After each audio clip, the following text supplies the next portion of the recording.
I want to ask you to listen to me. I'm probably going to say some things that'll get you upset, or you'll agree with. But I think that you ought not to make a decision about whether you're upset or an agreement until you hear me out, because I can't say everything all up front. So just listen. First of all, here, we can stop the police shootings immediately. And there would be scant, if you will, deaths of young black boys or black men. I might say who they really are by race. You would probably never even hear of it again. We can stop it here in America. I want to try to help you to understand something. Please hear me out. I've been driving with my new driver's license in New York for 40 years. I've been stopped on several occasions by the police. Last time I was stopped by the police was in the state of Utah. When I got stopped by the police in the state of Utah by a state trooper who had this car, when I saw him turn around and come after me, the front end of that car jumped straight up into the air like a horse, and he ran me down and stopped me. And when he stopped me, he and Elizabeth, we were on Interstate 15. He discovered that my driver's license was suspended. My insurance card was not up to date. And I was driving 90 miles an hour. And yes, with a suspended driver's license. New York has suspended my driver's license. He came back and he told me, and that I couldn't drive. And so Elizabeth had her driver's license with her, and he said, "Ma'am, do you have a license?" And she said, "Yes." And so he gave me a ticket. He says, "I'm not going to give you a ticket for driving with a suspended driver's license. I'm just going to give you a ticket because if I do, I'm going to have to take you to jail. But I'm going to give you a ticket for driving 90 miles." I tried to get out of the 90-mile-an-hour ticket, and we drove off. I've been stopped numerous times by the police, mainly for speeding. But, at least over the past 40 years, 4 times I've been stopped for speeding. Maybe 3, maybe 4. Several years ago, and I've never been shot. I mean, I was driving with a suspended driver's license, and he didn't shoot me.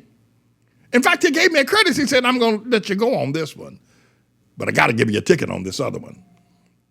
Otherwise, I'll have to take you to jail." Several years ago, several of the men of the church, a couple of the men of the church and I were going down to Fort Meade, Maryland, to the very controversial trial of Dr. Terry Lakin, who were refused to deploy to Afghanistan because he didn't believe that Obama was born in America and that Obama didn't have the right to deploy him. So we were driving down the interstate New Jersey turnpike. It was about 5 o'clock in the morning. It was dark, and Farr was driving, and he was speeding. And so, lo and behold, the red lights went on. The car patrolman, New Jersey patrolman, pulls up behind us, and we pull over. I think I'm sitting in the back passenger seat, and LaFleur is sitting and Farr is sitting in the front seat. So the patrol officer comes up. He doesn't have his gun. It's night. It is dark. It is pitch black dark, right? He stopped us, 3 black men in a car, right? He comes up on the passenger side. We roll down the window. He tells us we're speeding, right? And I don't know what we said to him, something about, well, we trying to get down to Fort Meade, Maryland. You know what this police officer did? It's night. He's by himself. You got 3 black men in a car at night speeding down the New Jersey Turnpike. You know what that police officer said? "All right, now, this time I'm going to give you a warning. I'm not going to give you a ticket, but watch yourself. Y'all fellas be safe." We're 3 black men. This is a white police officer. By the way, the police officer in Utah was white too. A white police officer, 3 black men, 5 o'clock in the morning, pitch black dark, said to us, "I'm not going to give you a ticket." Not only did he not shoot us, damn it, he didn't give us a ticket. That ain't all. No, we drive further down, get to Maryland, and we go into Fort Meade, which is a humongous fort. We go in the wrong gate. We go in the gate of the military entrance. There is a press gate, if you're a member of the press, or a visitor's gate. We come into the wrong gate. So the police stop us, the MP, the military police, they stop us. They're at the gate. And they put all kinds of things under the car to make sure we're not carrying any bombs or anything like that. And they tell FAR that we need to turn around and go through the visitor's gate. This is the wrong gate to come through. Now, I didn't hear this because I'm sitting in the car, I'm half asleep. But I noticed the police are there, they stopped us. So FAR gets back in the car, we get in the car, and FAR drives through the gate anyway, right? And parks the car near the courthouse, find the courthouse. They didn't shoot us. They didn't go run after us and shoot us. But it was reported to the superior that somebody from the press had gone through the wrong gate. We go into the trial of Dr. Terry Lake, and we're sitting there. And the police, the military police, waited until there was a break in the trial, and then they came and they took me out of the courtroom. They didn't handcuff me, but they said, we want you to come with us. And they had FAR and LaFleur already in the police car. They took it to the police station, and they grilled us. And I was, trying to figure out what's going on. I didn't get ugly with them. I didn't curse them out. I didn't start talking about Black Lives Matter. I didn't start talking about this or that and the other. And finally, after they saw that I didn't have an attitude and I was the leader, they let us go. Though we put the whole fort and trial in jeopardy by going through the wrong gate. You just don't do that. But that's what we did. We didn't get shot. We did not get shot. If we can be stopped at 5 o'clock in the morning, 3 black men in a car on the New Jersey Turnpike, speeding, and not only do we not get shot, we don't get a ticket. What's the difference? Why is it that everybody else gets shot? Well, maybe they're doing something to provoke it. Maybe it's their spirit. Well, we need to try to find out. Listen, I can tell you, the police didn't shoot us in that car that morning driving down the interstate. The military police didn't throw us in jail for going through a wrong gate when they purposely told us not to. I've been stopped several times speeding, and I've never been shot. I've been driving for 40 years, and I've never been shot. In fact, I barely get tickets. And I'm a black man, as it were. They don't know who I am. There's something wrong here. Michael Brown robbed a convenience store, and he's walking in the middle of the street rather than walking on the sidewalk. So the police patrol car rolls up to him and says, get out of the street, walk on the sidewalk. Michael Brown, who just robbed a convenience store, talks ugly to the police. The police stops, rolls up beside Michael. Michael Brown reaches inside of the police car to try to grab the policeman's gun and fires it inside the police car. And so the police car unbuckles himself and gets out. Michael Brown is now running. He busts the cap on him. If he had just walked on the sidewalk, when are we going to start telling people that, okay, so Adam Toledo, whatever his name is, it's tragic that he was shot. I mourn that. But when are we going to start telling people that if you had done the right thing, then you're going to get the right thing coming back to you? Now, I'll pause there and say there are some rogue police officers. There are some racist police officers. But I'm going to tell you something. I've been black all my life. I've lived Jim Crow. I drank from colored water fountains. I went to South Africa when Nelson Mandela was in prison. I've been to Liberia. I've worked as a sharecropper. I've been black all my life. I've dealt with the boardrooms of Bankers Trust and Procter & Gamble. I've been at some of the Ivy League institutions. But I ain't never seen any group of people as racist and ignorantly racist as black people. It's like what they breathe. They breathe racism. So Adam Toledo should not be dead, but he should have been home too. He should have been. What? I haven't heard one news reporter. I haven't heard one lawyer say that if the boy at 13 years old had been home, we wouldn't know his name. Same thing with Dante Wright, 20-year-old, driving a car. They stop him, right? They're going to take him to the precinct. He decides he's not going to go, gets in the car and drive away. Now, the woman that shot him, she says she didn't mean to shoot him. Well, she should be charged with negligence and she probably should serve some time herself. I'll give you that. But she says she thought she was using a taser and she was using a Glock 17, killed the boy.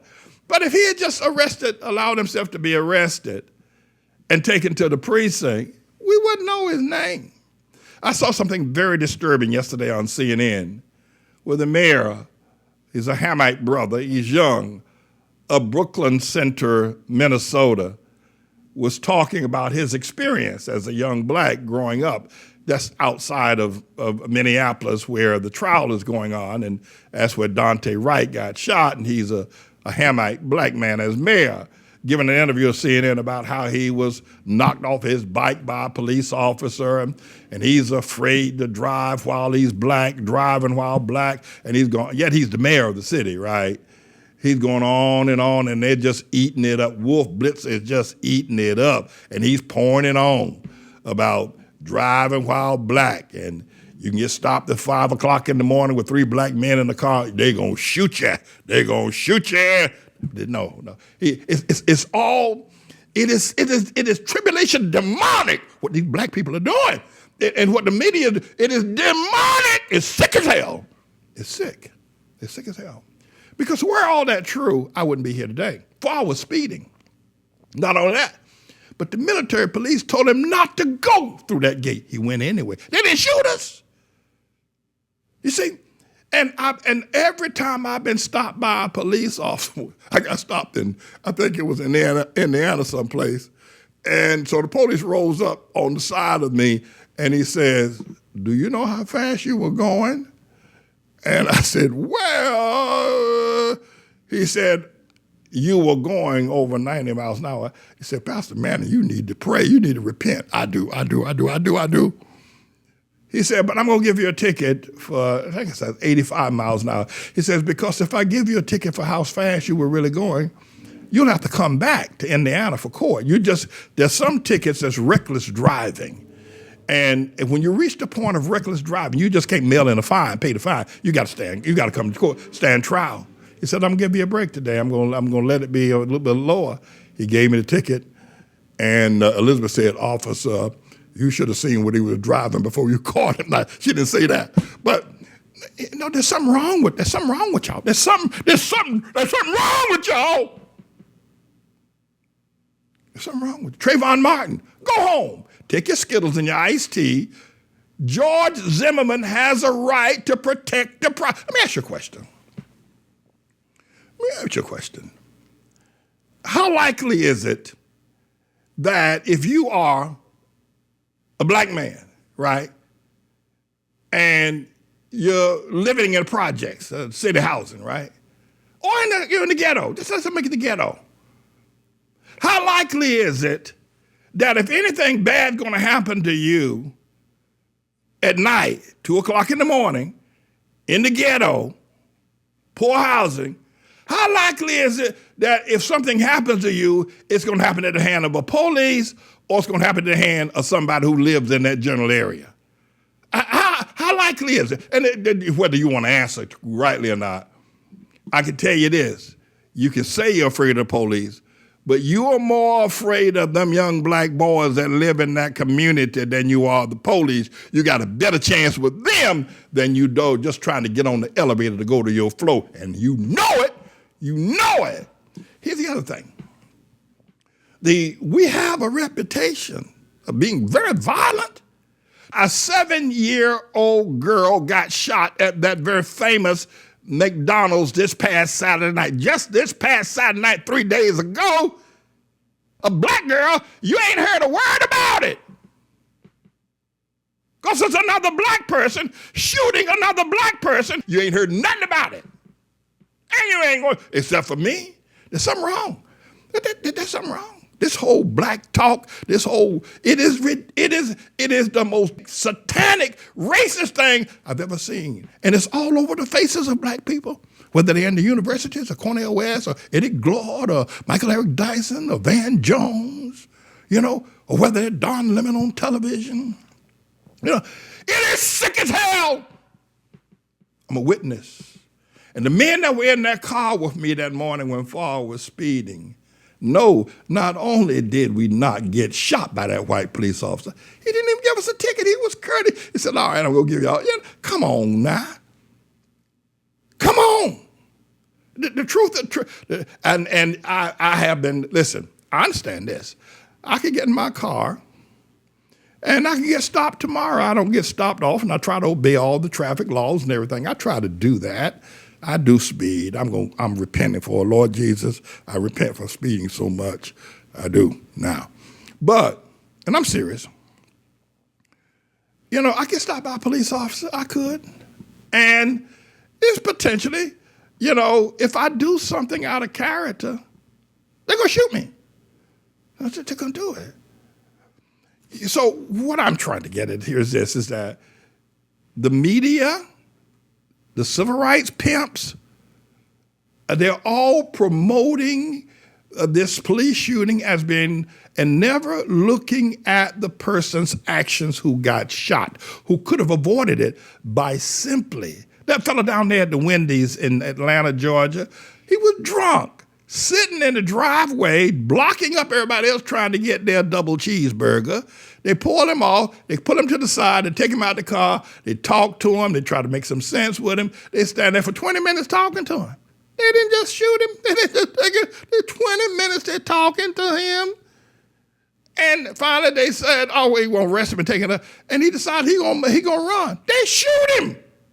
Why can't we just say that? Why can't people just say, when the police stops you, comply. Don't run. Don't fight. If you got a gun in your hand, well, we already pick out our black suits. You got a gun in your hand, police got a gun, you got the Wild Wild West. This ain't racism, this is Wild Wild West. You got a gun, right? And listen, we have a reputation as black people. Now, of shooting each other. We have a reputation of shooting each other, killing each other like it ain't real. Let me just give a little tension here, release.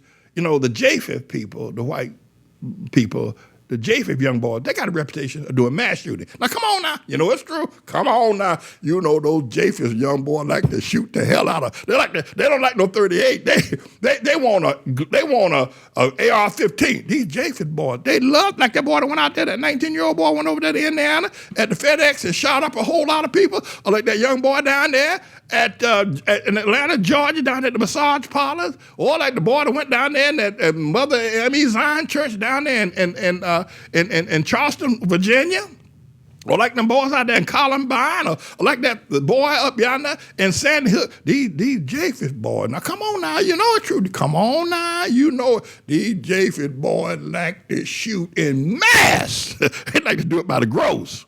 They have a reputation. Ain't no doubt now. But black people got a reputation of devaluing each other, and they don't give a damn about killing each other at the drop of a hat. And the police know this. They know it. You say, well, they stop a white boy and a white man and they don't shoot him so quick. If he's a seasoned older man, no, even if he got a gun, they don't shoot him. You know why? Because he doesn't have a reputation of impunity. Now, if it's a young boy, it may be something different. But when the whole world sees us, even LeBron James and all black folk that got money, move out of the hood because they don't want to get robbed coming home at night, because black folk will rob LeBron James like it ain't nothing. And we need to start saying it. And until we do, they're going to be just shooting tomorrow. Police going to shoot somebody black tomorrow. But I can tell you something. I've been driving for 40 years. Now, I can get shot. That's a problem. But I would rather say this to you, and maybe some of y'all will realize you're just racist and ignorant and violent as hell, and you're being promoted by the media and the race pimps. CNN, MSNBC, Washington Post, New York Times, some lawyer needs to find a way to bring a class action suit against these media organizations for promoting anger and promoting this spirit of division and separation. I was watching this woman, Sarah Sider, out in Minneapolis the other night, or out in Brooklyn Center, I think it is, as the first night of the protest of Daunte Wright's death. And for 15 minutes solid, because they didn't have nothing else to report that night, there were two people with two humongous black flags, looked like some of the Trump flags from down there in Washington, on the humongous black flag, Black Lives Matter, two of them. And the camera stayed on those flags the whole time. And the CNN cameras, they give Black Lives Matter gazillion of dollars of promotion.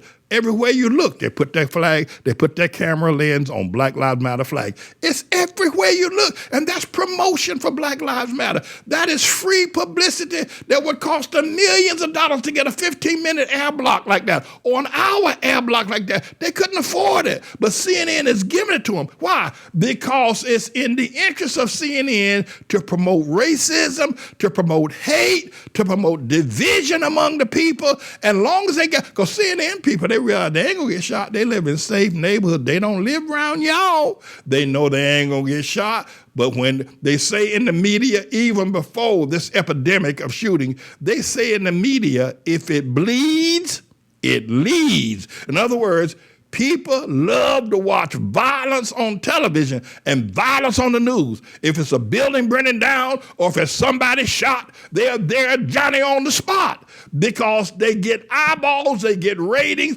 and so they are pushing this whole matter of police shootings as if it's something awful. They're giving you one side of the story so you can keep watching, and it's just going to keep causing more young, ignorant, racist, violent black men to get shot. Because police going to shoot you. They're going to shoot you. I can tell you that right now. They're going to shoot you. They're going to shoot more of you because you got it in you. You're infused. They tell you to stop. You don't. They tell you to get out the car. You won't. They're going to shoot you. They're going to shoot you. And then CNN will have more stories, more people they can report, more money they can make. It is sick. It is sick. It is beyond sick. Somebody need to tell black folk the truth. Y'all got a reputation of being violent. Y'all have got a reputation. You know, y'all killed nearly 10,000 of each other in Chicago in a period of 8 years, just shooting each other. 30 and 40 people shot in one night on a weekend in Chicago. Y'all got a reputation. And that ain't white folks shooting you, that's black folks. And the other thing, y'all got a reputation of not giving a damn when a 9-year-old girl gets shot by another black man, a black girl gets shot. Y'all don't care. That don't make the news. Black Lives Matter don't march. Y'all got a reputation of being some of the racist, sorry-ass people I've ever seen on the planet. Just basic ignorance. Black people get shot all the time in the ghetto. You never hear nothing about it until there's a white person involved in the process. Y'all got a reputation of being some sickos. Now listen, I ask you to please hear me out. I did. I want you to hear me out. And I know I've said some things, but I want to get your attention. I haven't lied on the media. Were I a lawyer and I had the wherewithal to do it, I'd take CNN and I would file a wrongful death suit against everybody from Trayvon Martin to present that's been killed by the police on behalf of them as a community interest with standing.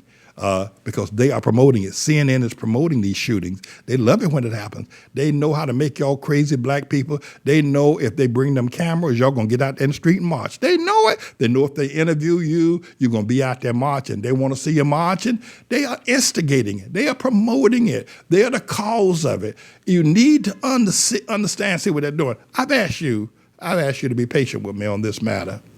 You know, unlike LeBron James, I live in Harlem. I live on 123rd Street. I do. I live right across the street from drug addicts, from thieves, from drug dealers, from liars. I live across the street from some of the biggest guns and a person gun you're gonna find. I've been doing it for 40 years. When I walk out my house, and even with all the hate because of the truth I've told the black man, I still have not deserted him. I haven't. And I'm only saying these things because it is true. I'll say this about the event there in when we were driving down to New Jersey. You know, I believe when that police officer rolled up and he looked in my eyes and I looked in his eyes, he saw that he could see in my eyes I'm not an idiot.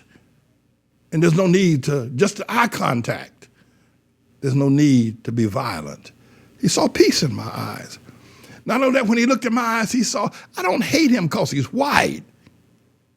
He saw that. Same thing with the Fort Meade police or any other police that have stopped me. We got to retool. We got to stop saying we need to train police. Or what the hell is that?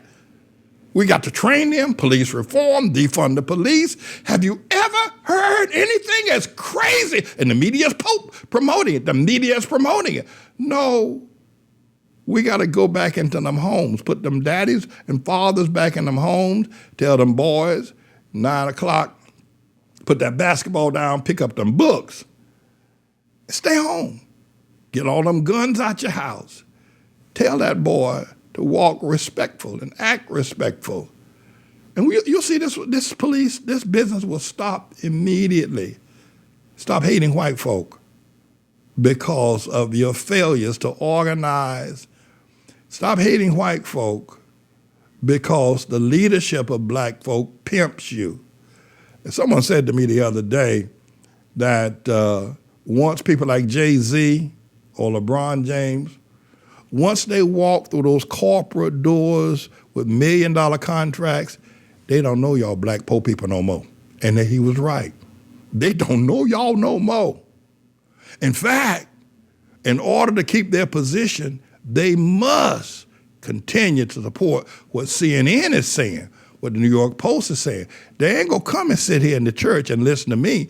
Jay-Z ain't gonna come here and listen to me and then get out there and say what I'm saying. He ain't gonna do that. Tupac should have done it. He'd be alive today. But no, in order to keep their even to keep their basketball contracts and their football contracts and their music contract, they got to say this. They better not get up there and say, CNN, y'all need to stop this. Y'all need to stop promoting Black Lives Matter. Y'all need to send around. You need to have somebody get on the television and say Adam Toledo should have been home. And if not at home, if you're going to be out at 2 o'clock in the morning, don't be running around with a gun. You're going to get shot. Somebody needs to say that. They need to tell them, and they need to spread through the university. Same thing, universities and the church. But they ain't going to do that. They're not going to do that. They're not going to do that because that would save lives. No. I thank you for taking the time to listen. It's been a long speech here today. 40 years driving while black, and I barely even get a ticket, and I do get stopped. I'm James David Manning. I'm not a racist, and I'm not an ignorant buffoon living on racism and racism only. I'm the Lord's servant.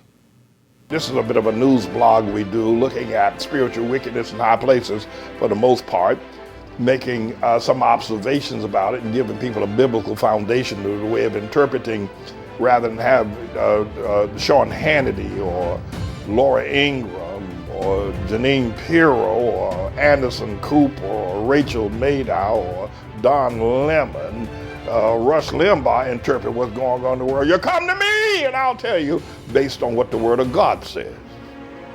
They'll just give you their worldly, sinful view. But the Manning Report will tell you what God has said, whether to say yea or nay, whether to go or to stay. You'll be led by the word of Almighty God. Come to the Manning Report on a daily basis to interpret the spiritual wickedness in high places, because there's plenty of it that's going on. And so I am he. I'm the Lord's servant, James David Righteous Rebel Manning. And I'm here to serve you with news and information.